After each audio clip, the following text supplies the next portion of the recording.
Hello, this is Mark Tooley, editor of Providence, a journal of Christianity and American foreign policy, with yet another episode of Marksism, with fellow editors and fellow Marks, Mark Livecki and Mark Melton. And today we have a scintillating conversation about three pieces that appeared in Providence this week. The first of which was by our contributing editor, Joseph Capizzi at Catholic University, a response to Pope Francis's latest encyclical, whose name hopefully I will pronounce correctly, Fratelli Tutti, which has some interesting comments about the church's just war teaching. The second piece we'll address is by Brad Littlejohn, articulating what a foreign policy from the perspective of national conservatism might look like. And then thirdly, we have a piece 75 years old, from Reinhold Niebuhr's journal, Christianity in Crisis, by Edward Elson, a military chaplain, later pastor to President Eisenhower, who has some very relevant and topical reflections not only on the military chaplaincy, but also how churches back home can better serve their returning veterans. So starting with the Joseph Capizzi, I'll call it a defense and an analysis of the Pope's encyclical, which was of special concern to Providence because it seems to reject the Church's ancient just war teaching, specifically saying St. Augustine's perspective on that topic is no longer binding. So Mark Livecki, just war scholar, what say you? I am out of a job. No, I think, Joe, you could categorize it as a defense of the Pope's encyclical. I think it's what do you call it, a sort of a hostile agreement in some ways. So it's highly qualified. I mean, Joe's a just war scholar. He understands that aspect of Pope Francis's political philosophy is wanting. But, look, he does laud some of the more laudable bits of the Pope's encyclical. The encyclical itself starts off with hopefully a universally appreciable aim, which is to identify ways to build a more just and fraternal world in terms of personal relationships, social life, political theory, institutions, that sort of thing. Capizzi points to the seeming urgency of the Pope's encyclical, and I think the encyclical itself bears out that urgency. I think in an age of COVID, the Pope became, as we all have, I think, very cognizant that human beings do not do well in isolation, that isolation kills, that the more atomized we become in various ways, including because of a pandemic, the more detrimental that is to human life. And so he calls for all of us being you and me and all the nations of the world, to come together and to think thoughts of universal brotherhood as a single human family. And obviously that's where he sort of goes off into the more kumbaya aspect of it all. But I think Capizzi is trying to do due diligence in finding the bits of that ought to be lauded. What's frustrating about it, and Joe knows this, so now I'm speaking more to Francis, is the just war tradition knows this. The just war tradition recognizes that the default aspiration is that all of us live together in peace. Like, it wants that. And in fact, the just war tradition is all about setting into place and maintaining the conditions required for us to do that. But then it recognizes that, it may take two to live in peace, but it really only takes one to refuse that and to instead embark upon a warlike relationship. Capizzi, I think, endorses the Pope's comment that war is always a failure of politics and humanity. And on the surface, I agree with that. You could stretch it all the way back and you could say, look, every human disagreement at some point results in some sort of a failure. But if it's true that it only takes one to wage war, and let's just look at World War II. I mean, goodness gracious, the West outlawed war. And then we tried to appease Hitler. And none of that took. Hitler was hell-bent on war. And so to respond to Hitlerism by the application of force doesn't strike me as a human failure. That looks to me like a human triumph. It was a human success story.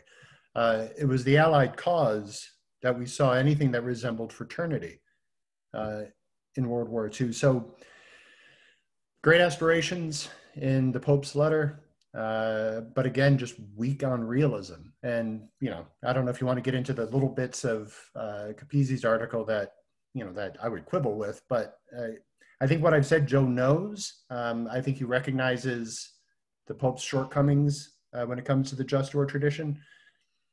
So it was, you know, my reading of the Pope's letter is it's a mixed bag. He's got a lot of nice aspirations. It would be really nice if they're anchored in something that begins to approach the real world. Well, as you say, Capizzi embraces the document for its lofty aspirations. Right. He also makes the interesting point that the document in its footnote seems to dismiss Augustine when actually it's Aquinas who laid out the parameters of just war teaching, who is not referenced in the document. Mark Belton, any thoughts on Fratelli Tutti? So obviously I'm not going to be a very deep scholar on the Catholic thought and what the, you know, Augustine and Aquinas and all the details other than the stuff that we've published in Providence. But one of the things that caught my attention in the article was the idea of like every war has been justified and as of late. And I wonder, is that really a new trend? And maybe y'all can speak to this, but it seems that for a very long time, even if a country has a nakedly national interest or materialist motive, they still use some type of justification for it. It may not be just war tradition, but like I've, you know, was recently kind of reading about Napoleon's invasion of Egypt, and in that he justified it by saying we're going to free the Egyptians from the Mamluks, and in reality he was just there to hurt British national interest and hurt them while they were attacking France. And so there's within that, like, I don't think that's a new thing. And so I wonder, like, what do y'all think on that? Do you see any continuity between over the centuries, or was there a time when people didn't try to justify their, you know, going to war? Every regime that goes to war offers a moral pretext for it. I can't think of necessarily a lot of examples of Christian just war teaching being specifically cited. The document, I believe, does reference the Persian Gulf War of 1991, where just war seems to have been important to President H.W. Bush, but that was more unusual than common. What say you, Mark Levesque? Yeah, I mean, for sure, every society, whether it's, you know, for you know, religious reasons or cultural reasons or whatever, we justify war. I do want to be quick to say that doesn't necessarily indicate the human tendency to justify sins, right? We also justify the evil things that we do, and we say, oh, well, for me, you know, I didn't have to keep that promise, or I didn't have to leave that woman untouched, or whatever, and I've got reasons for it. It's not the same thing, but sure, it's a universal thing to justify the causes of going to war, because we know, at least in the West, modern West, we know that these things require justification. Part of the just war criteria is a public declaration of war. And the reason that I think that that's a prudential justification or a prudential requirement is because you have to be able to lay out the case. You have to be able to make it. You know, Capizzi references, I think, the Panama invasion, Operation Just Cause. So the Pope is right, and Joe is right to remind us that we do abuse on occasion, and this isn't making a comment on the Panama invasion, but we do on occasion abuse the just war tradition to give a veneer of justification for our actions. But even when we do that, abuse doesn't invalidate proper use. We know that the just war tradition is there to prevent us from going too far. And so if they want to say that we abuse the just war criteria to justify certain wars, fine. But it's also probably true that because the just war framework as a moral view has prevented us from going kinetic when we recognize that maybe something less, violent will do, diplomacy and the like. So, sure, but so what? I need to correct myself. The document, Capizzi at least references, as you say, the Panama invasion. I don't know if the document references the Persian Gulf War, but that was a rare instance where President Bush was in conversation with the presiding bishop of his own denomination about just war teaching. But it strikes me as being a very unusual situation. Right. Well, on a related topic, Brad Littlejohn's articulation of a foreign policy for national conservatism, in which, in essence, he says that, and we would affirm this point, that nation states, sovereign nation states, are a central component for organizing human societies. But he's, as is national conservatism, dismissive of international institutions, saying that instead restraints on nation states will be instilled by their pursuit of glory, power, and perhaps honor, and that all nations, even as they pursue their interest, have an intrinsic need to seek the approval, admiration of other nation states. What say you, Mark Levesque? I joked earlier that a surface reading of that could lead one to think of dudes goose stepping, right? So that could get scary quickly, and it has gotten scary quickly, and which is why there's always the pushback against these calls for a new kind of nationalism. We've seen the old kinds of nationalism and some of the nationalisms that are still extant throughout the planet, and they scare the hell out of us, and rightly so. The piece that I think, if I'm understanding where Brad is going with this, and I trust I do, he has the phrase that a well-formed nation is a moral person, or is at least analogous to a moral person. And so I think that's the interpretive key. And so, he points out that the kinds of moral responsibilities that an individual human being has are the same kind of responsibilities that nations have. And I've used this rhetoric in my own talks before, whereas, and this is where I can get all intersectional, which is very exciting. So I have myself that I have to be concerned about. And we're terribly, as Christians especially, we are uncomfortable with that because we're uncomfortable with self-love. Christians get self-love wrong. It's right to love myself. I know this in part because God loves me. And if as a Christian, I ought to love the things that God loves, and like it or not, I ought to love myself. Even as a sinner, I am somehow lovable. I warrant love. But then you get, you start to identify the different types of relationships and identities you have. So I'm an individual. I have to love myself. I'm also a father. I have to love my children. I have a special obligation to my children that is different than the obligation I have to you two as my friends. So you begin to try to work out all these interconnecting responsibilities. And it is right to be self-loving. It is right to love those to whom you have special obligations, your own children or your own citizens. All of that is valid. C.S. Lewis has a way of talking about glory for individuals that I think would remove some of the hesitance in endorsing what Brad says. So you read the old Arthurian myths about these Christian knights going off on horseback and seeking glory, right? That was their goal. And even as a kid, I don't know that I was morally sensitive, but I thought, oh, this seems a little strange, a little hubristic. For Lewis, the whole idea was that this wasn't glory for the sake of celebrity. It was glory that came from beatitude, of seeking to become that for which you were made. And so a knight who went out and displayed, the virtues of courage and deference to women and all these sorts of things would find glory in that. God is glorified, right? So you start to look at these different ways of understanding what it means to be glorified, and you can get away from the goose stepping, and you can recognize that now we're not talking about a status, but a responsibility. It could be abused, but we've already said in this podcast, abuse does not invalidate use. So seek glory, but seek glory as beatitude. If that's what Brad is talking about, I'm on board. Mark Melton, current case in point, the regime in China obviously wants power. Maybe it wants honor, according to their understanding of it. Obviously, it's not seeking love or admiration. Perhaps it prefers instead fear and respect. But what were your thoughts on Brad Littlejohn's piece?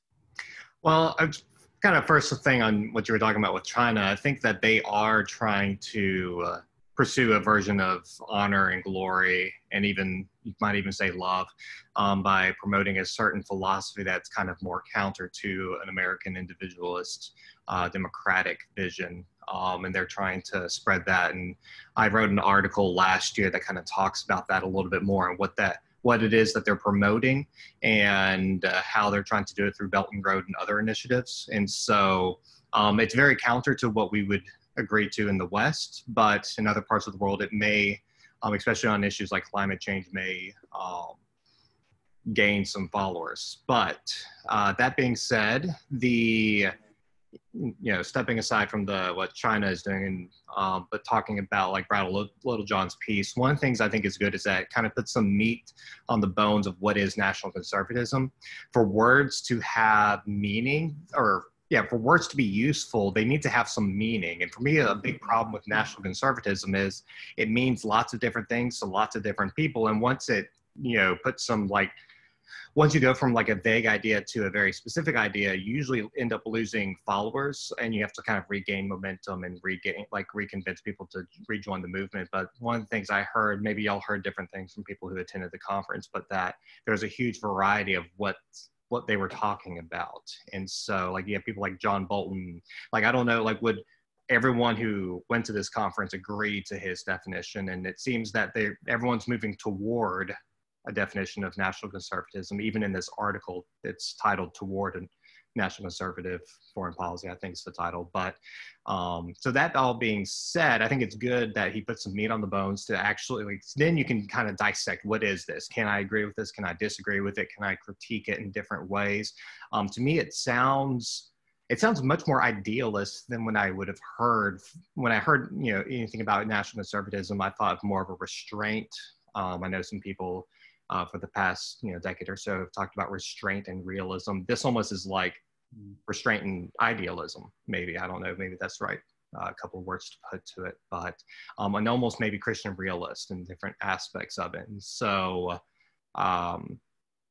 yeah, one thing I might, if I can pitch a question to y'all, if we have time, he talks about how super states have many drawbacks because that they cannot have meaningful representation. And so over the past few, 10 or I would say 10 or so years, we've had very increased partisanship in America, for decades, increased centralization of power in the central administrative state. So does America risk becoming too centralized? And if so, does it risk becoming a super state that he describes here? Well, very possibly. Maybe we'll take that up in our next Marxism. Maybe you can write a piece on that for next week. I think federalism to me is the way to prevent that. But right. Well, moving on to our final topic, just very briefly, 30 seconds from each of you. Edward Elson, military chaplain, went on to become pastor to President Eisenhower, National Presbyterian Church, significant force in Washington, D.C. for many decades. Wrote a wonderful piece 75 years ago on the importance of the military chaplaincy, but often the assumption that military chaplains returning home had to be transitioned or taught by civilian clergy as though they were in some way deficient. And he thought perhaps the opposite should be the case. It also makes the interesting point that churches, in order to effectively minister to returning veterans, they were going to have to offer a masculine ministry that does not depend on pale pastels. That seems like a timeless point for Christianity, doesn't it, Mark Levesque? Yeah, it's timeless, absolutely, especially in light of some of the over-idealisms of things like, I was going to say tutti frutti. I didn't really mean to say that. Fratelli Tutti. Yes, we need a more masculine religion, sure. In the that encompasses both sexes. He's absolutely right. The returning chaplains have a lot to share with the church, and he does a great job of articulating what those lessons are. They are the realists. They see, the world as it is. But he's also great in saying that, look, that this has to be both a practitioner and expert collaboration. They have to work together. The church's responsibility isn't just to the chaplains, it's to the parents in their parish, because he thought back then they weren't parenting well. What would he think of today? We need to morally form our young people in our churches with a religion that is robust enough to help them understand what is required in the world to be able to defend the innocent, to punish evildoers, and to help take back things that have been wrongly taken. That's a Christian task. We need to be prepared for it. If our churches don't do that, I don't know who will. Mark Belton, quickly, are you receiving masculine ministry up at McLean Presbyterian? I would, sure. So one of the things I thought about with this piece, though, was the idea of, where's the quote here? But the idea of the cloistered pastor who is sitting in his chair writing up this very verbose language isn't going to reach a veteran. And one of the things I wrote in my introduction to the piece is that person isn't going to reach the lay person either. Like the fact that these veterans and chaplains, and not just with military chaplains, but also I know I've learned from prison chaplains in the past, and other people who have served in very tough situations of, when you go through difficult times like that, it increases your faith. It increases your ability to reach different people, like people who haven't gone through those same type of struggles. Have a harder time relating to people when there's death in the family or there's tragedy, loss of job. Like if you have a pastor who's never gone through something like that, it's going to be harder for them to really relate. And I know from my own personal experience, like I talked about my grandfather and this, who was a military chaplain and also a World War II veteran. I've experienced that firsthand. Mark Belton, Mark Levesque, thank you for another episode of Marksism. Until next week, bye-bye.